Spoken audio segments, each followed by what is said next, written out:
we're going to now welcome our guest speaker for this evening, so Caragh Heenan. So I'm just going to quickly introduce her and her work before she takes to the stage. So Caragh Heenan is a bird lover that has been lurking in the membership shadows of HBOC for just over a year now, having moved to Newcastle 6 years ago. She has a background in science more generally and in comparative animal physiology more specifically, having undertaken a degree, honours and a PhD at Adelaide University. Caragh has since worn many hats, including hosting 6-day bus tours from Adelaide to Alice Springs, working as a ranger at Uluru-Kata National Park, running the Central Australian Land for Wildlife program for several years in Alice Springs, and she ran community engagement programs for koala and coastal emu in the Clarence Valley. Caragh now keeps herself busy working as a senior zoologist, undertaking bird utilisation surveys and turbine collision risk modelling, amongst other roles.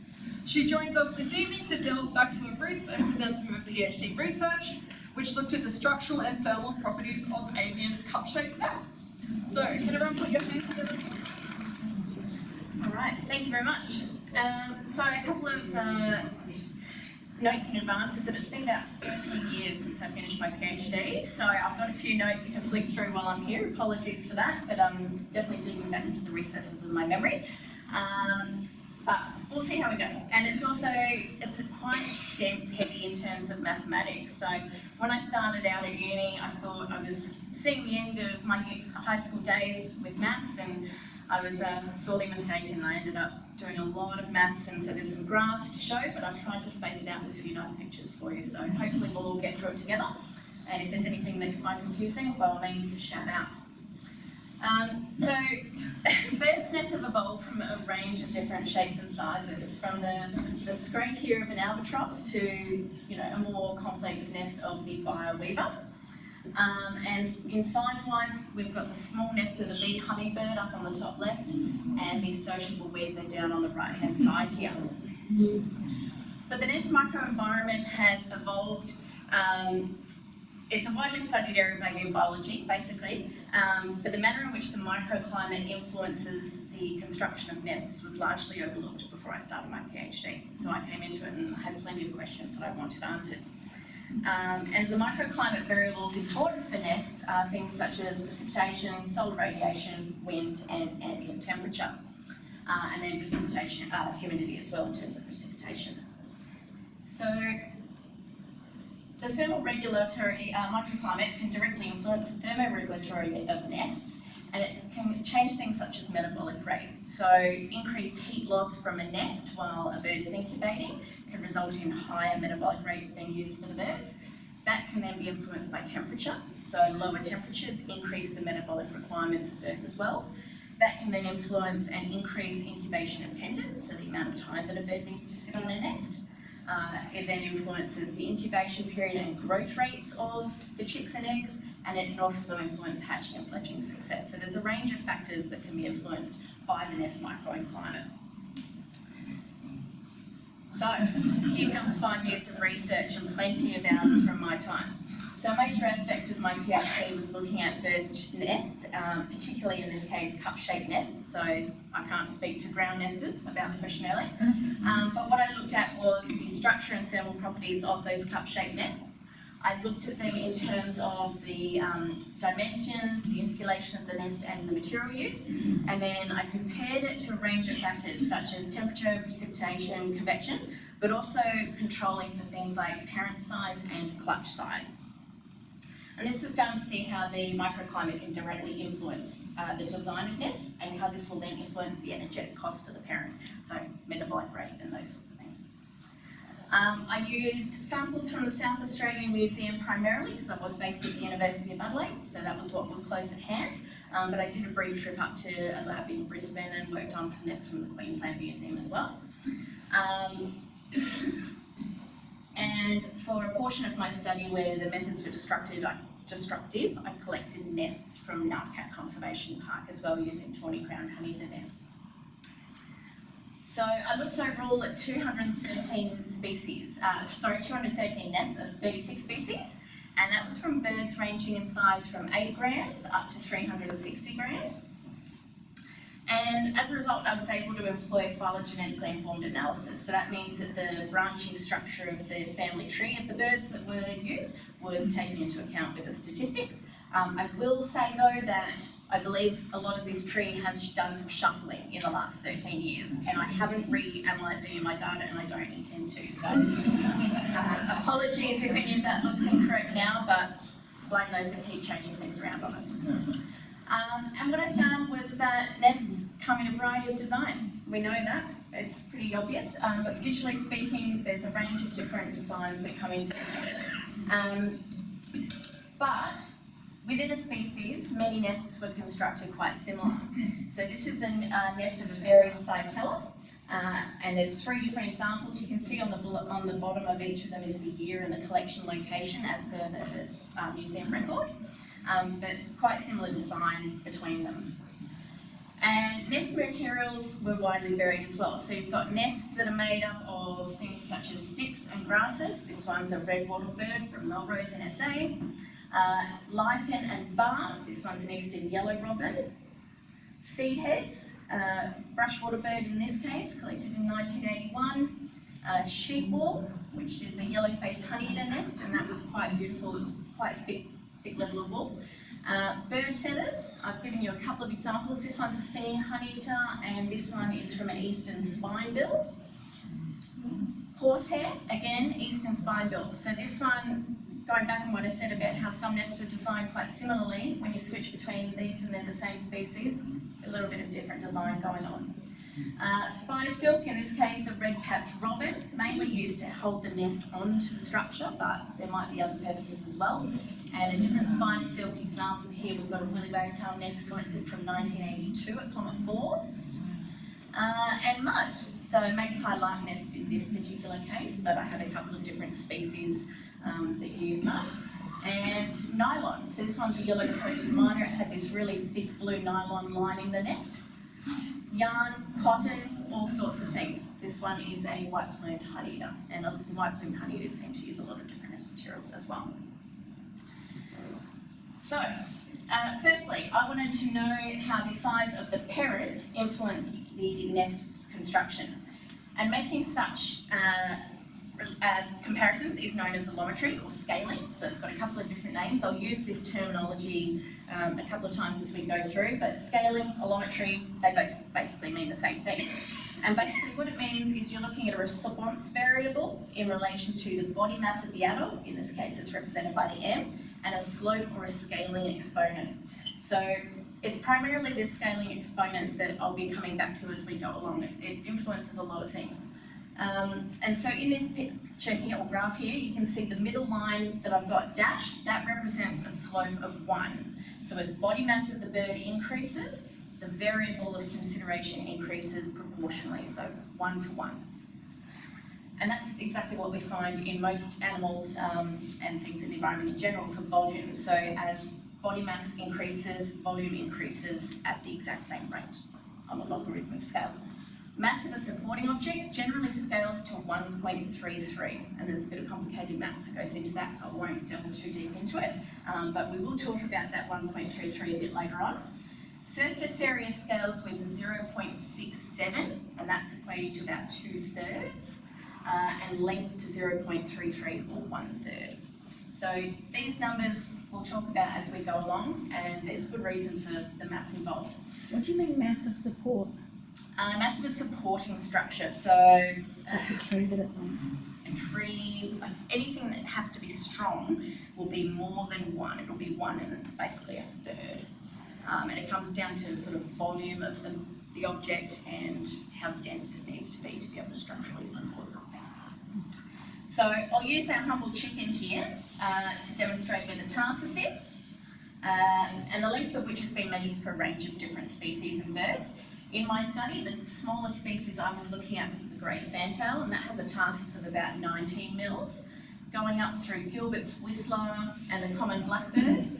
The biggest bird I used in my study was a white-winged chough, and that had a tarsus of 61 millimetres.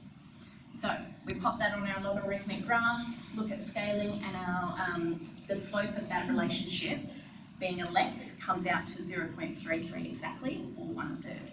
So that's just to show how scaling comes into it. In comparison to surface area, volume, or mass of a supporting structure. But there's a range of different things in the environment that have these rules. You can look into it, there's a whole range of things. Fledging age, this is just in relation to birds, by the way, so shell mass, clutch mass, body temperature, pulse rate, lung and heart mass, they all relate. But then there's a whole range of other relationships in the wild and different animals that also have scaling relationships. So, for my study, I wanted to look at how the parent influences the nest dimensions in terms of body mass. And so I measured the internal depth and external depth, internal diameter, external diameter, thickness, and from those variables I measured, worked out the surface area of the nests and also the volume of the nests as well. And what I found is that nest dimensions increase with parent mass. So bigger birds build bigger nests, quite logical. On the top left-hand side here, I've got nest height in relation to parent mass. I've got nest diameter on the top here, and you can see there's two lines for each graph. The bottom one is the internal dimensions, and the upper line is the external dimensions. And the slope is represented as m to the power just above it. So you can see for nest height and nest dimensions, they both have a slope approximating 1/3, so as we would expect for a linear dimension. And then on the bottom here, we have surface area of the nest, and that's approximating 2/3. So bigger birds build bigger nests, but they also adhere to those structural scaling rules, to the linear dimension and surface area allometric rules. So, in addition to that, the opening of the nests for larger birds is much wider comparatively to depth than for smaller birds. So we would expect that as a bird increases in size, or a species increases in size, the nests and the eggs are actually more poorly protected. So if a bird leaves the nest, when it's in a small nest, it's all nice and snug. When it's in a big nest, it's not as snug and not as well protected. So overall, parent size influences nest design. The other thing I wanted to look at, and I didn't mention it in terms of the nest dimensions before, but I looked at nest thickness. And so we can see here that there's a rough increase in nest thickness with parent mass. And that's what I wanted to look at next, is why does it increase the way that it does? Spoiler, we need to start talking about thermal properties. So my talk is about structural and thermal properties. And unfortunately, there's quite a bit of maths involved again, but I'm going to break it down for you. So the thermal properties of a nest is related to this function here, where conductance, it's basically the inverse of insulation. So something that has a high conductance has a low insulation, and vice versa. It's also related to the conductivity, and this is basically how well insulating the materials themselves are. So conductance is for the nest as a whole, conductivity is a material-based thing. So basically like the difference between wool versus cotton. Wool being quite insulating. It's also related to the surface area and the thickness.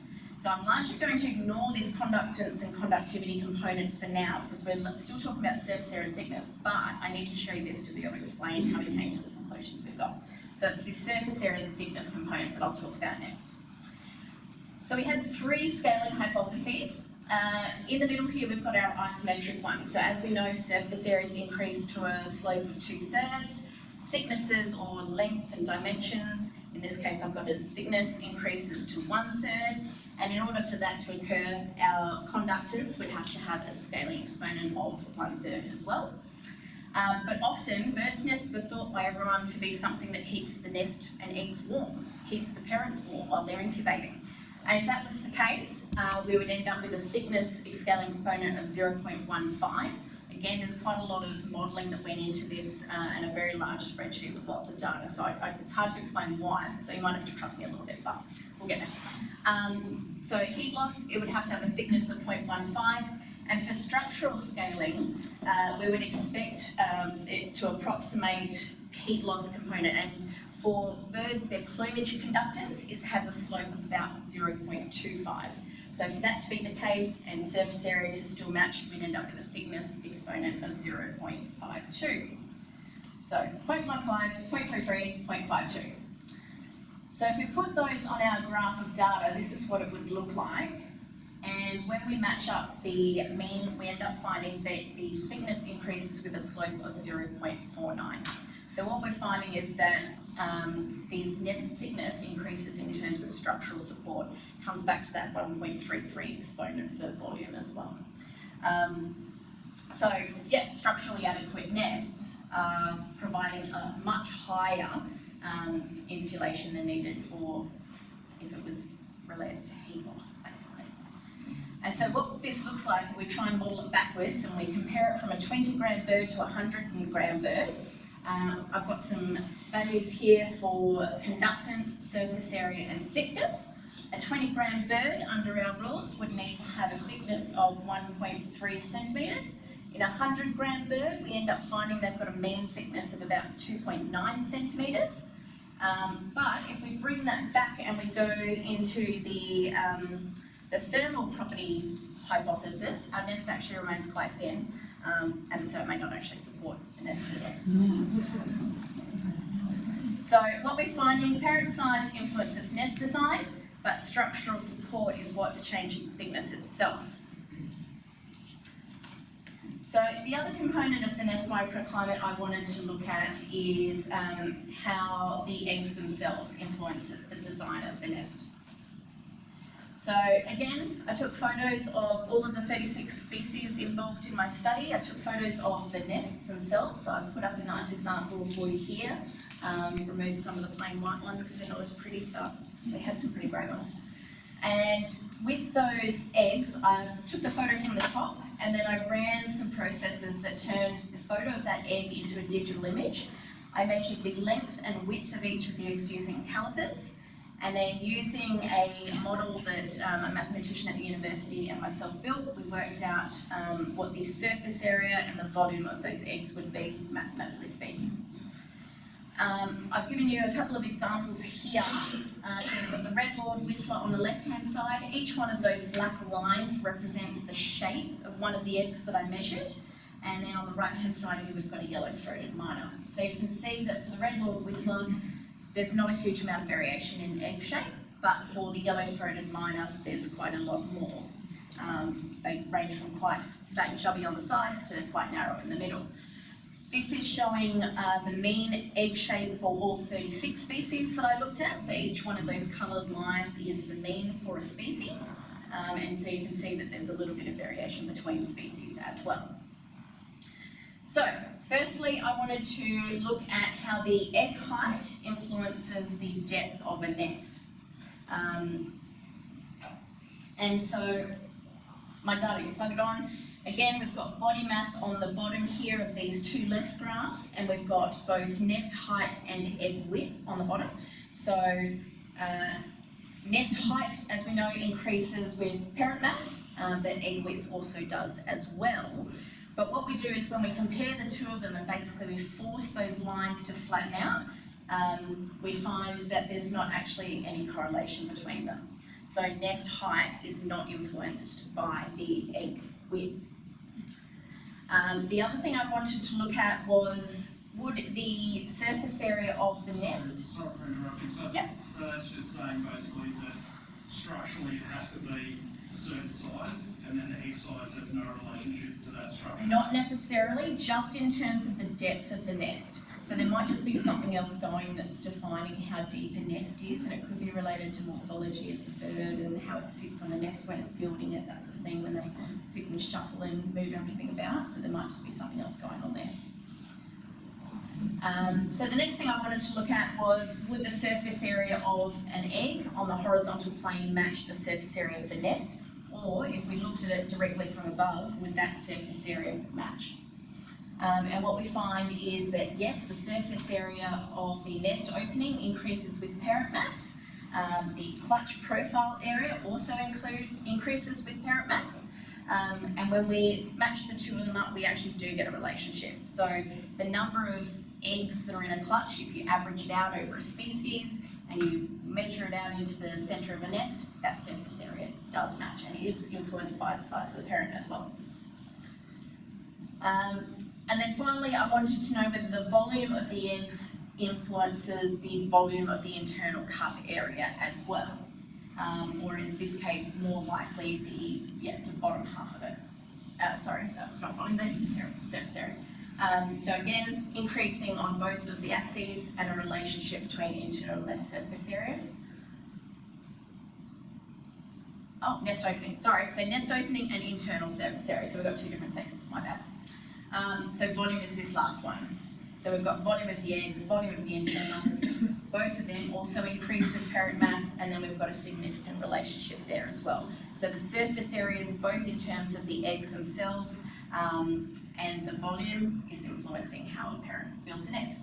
So parent size and egg size influence nest design. So coming back to these conductance rules, we've got conductance, conductivity, surface area and thickness. I've now dealt with surface area and thickness, and what we need to look at next is how conductivity and conductance influence. But first I'll focus on conductance. So as I briefly mentioned, it's the inverse of insulation. So well-conducting nests have a low insulation and vice versa. And this is related to the heat production across the nest wall, across a temperature gradient. So temperature difference between the inside and outside of a nest. So conductance, thermal properties of the nest as a whole, how well does it function as a unit, and then conductivity, the thermal properties of the materials themselves used in construction. So this is the setup I had working with. Basically a layer of styrofoam on top of the nest, a heater that I built into the nest, and then some temperature probes inside and out to work out that temperature difference, and it was all carried out in a temperature control cabinet to basically force heat loss through the nest. If we look at nest structure, we've got two similarly sized species here, a spiny-cheeked honeyeater, which is about 50 grams, and a yellow-throated miner being about 55 grams. And what we can see is the nest design is quite different between the two species, even though they've got similar masses. So yes, nest size increases in terms of the parent size, but the way that it's constructed can also increase, and that there's plenty of variation. So while we would expect, because the surface area of the yellow-throated miner is much larger, we would expect a greater rate of heat loss or less insulation. What we find is that the thermal conductance of the nest is actually on par.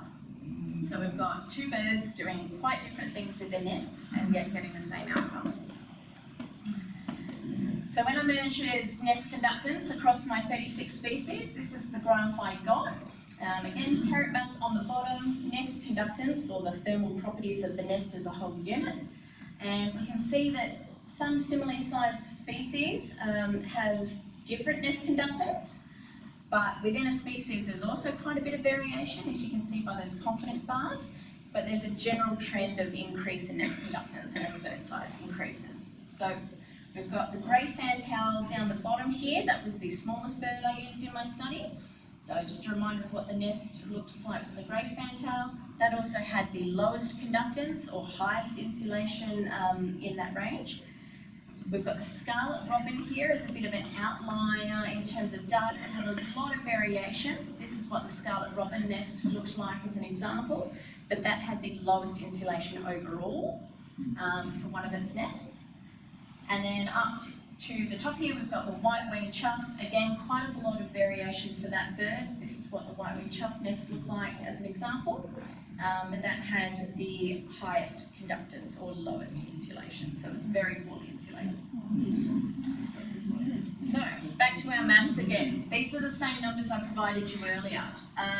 If we are looking at the isometric relationships, conductance being represented by the G here would have a slope of 0.33. But if a nest is supposed to look after a bird and make sure that it's well insulated, then conductance would be sitting more around 0.48. And if it was a structural object, then it would have a conductance of about 0.25. So 0.48, 0.33, 0.25. This is what it would look like if those values were put on my data. And again, it's the structural support one that comes out on top. So a nest that is structurally supportive, i.e. thick enough to support a nest, ends up with a much higher insulation than needed for a species. Why doesn't the mud? Good question. Oh, Yeah, good that's question. all. Yeah. I'm not sure the answer to it. So because I was using museum samples, I couldn't use destructive methods. So then, yeah, there might just be something about the mud that's just not very well conducting. It's just not great.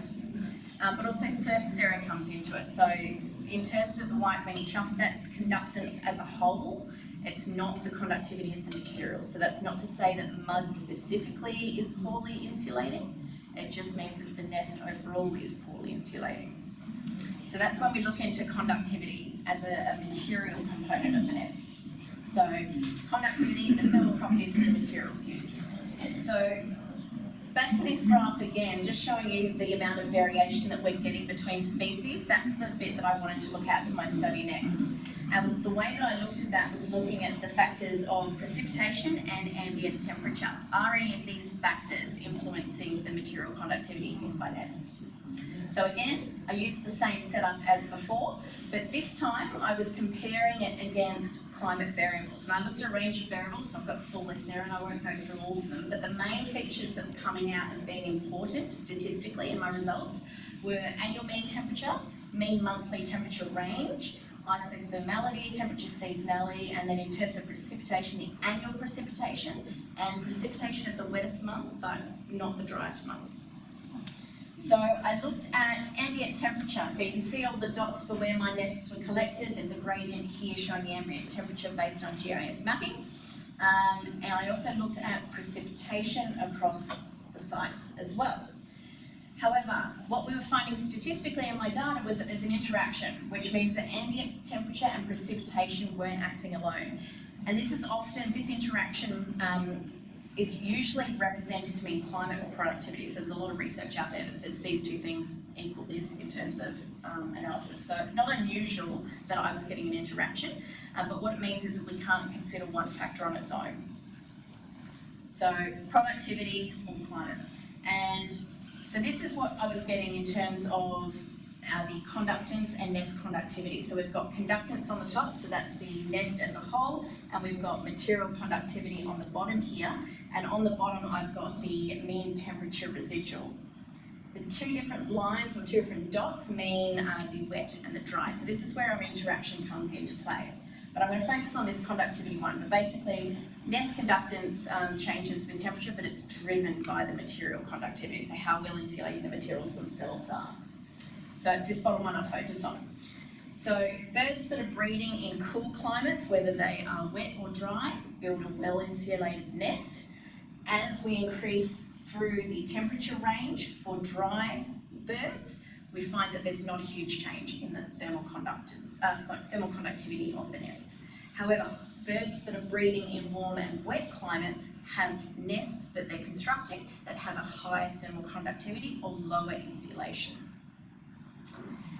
So, why is that happening?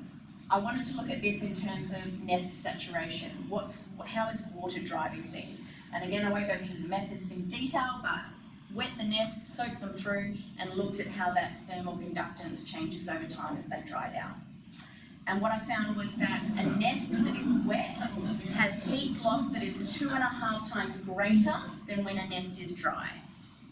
So this increase in nest conductance when it's wet means that the incubation process for an adult comes at a loss, basically. They might be using a lot more energy than if it was dry.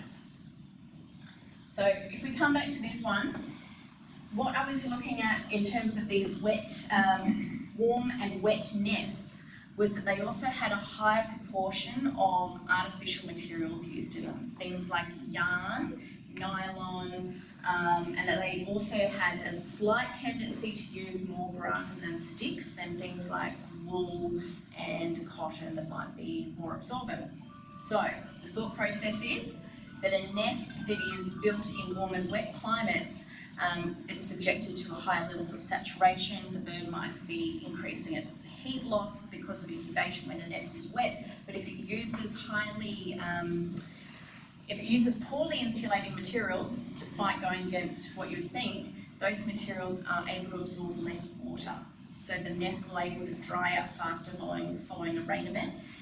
The higher thermal conductivity, so the lower insulation, also increases the evaporative water loss. So if the nest happens to get wet, it's likely to dry out faster following a rain event, and that means that a bird that's sitting on its nest can regain its thermal balance much faster than a bird that uses things like wool that might be too absorptive.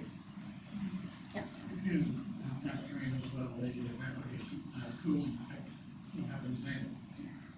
Exactly, I'll get to that. So, this is also, this arrow here is showing the nest of a rufous whistler. So the other thing to consider, which I didn't look at in my study, was that nests that are built in warm, wet climates may also be built quite differently as well and be designed for rapid drainage of water. So parent size, egg size influences nest design. Structural support is what drives nest thickness, and the nesting climate influences material use because rain increases heat loss from the nest. But finally, I needed to look at wind because we can't look at everything else and not wind. So similar methods as before, but in this case, the nest was put in a wind tunnel, and slight different process for that. But I only looked at 2 different species in this case. I also compared unattended nests versus attended nests, i.e. capping the nest or leaving it wide open and measuring the thermal properties there. Measuring at different wind speeds and measuring the heat loss that resulted. And what we found is that there's a near doubling of heat loss when a nest is subjected to higher wind speeds, but they also increase when a nest is unattended as well. So if a bird jumps off the nest to go and forage, then the heat loss from an egg will also increase when unattended. So rain and wind increases the heat loss from the nest. So, a little bit of a summary. We know that the material design is influencing how a nest is constructed, but the size of the parent is also influencing it. There's a whole range of climate variables that then feed into that intraspecific variation. Basically, birds are big and wonderful things, and there's a whole lot going on, and we're only just scratching the surface, but it's not time for me to do a PhD anymore, it's over to someone else. So, thank you. Plenty of people helped me in my process, and I've listed them there, but yeah, lots of work goes into these things. A few papers arising from the project, so if anyone's interested, you can leave that one up afterwards if need be. Thank you.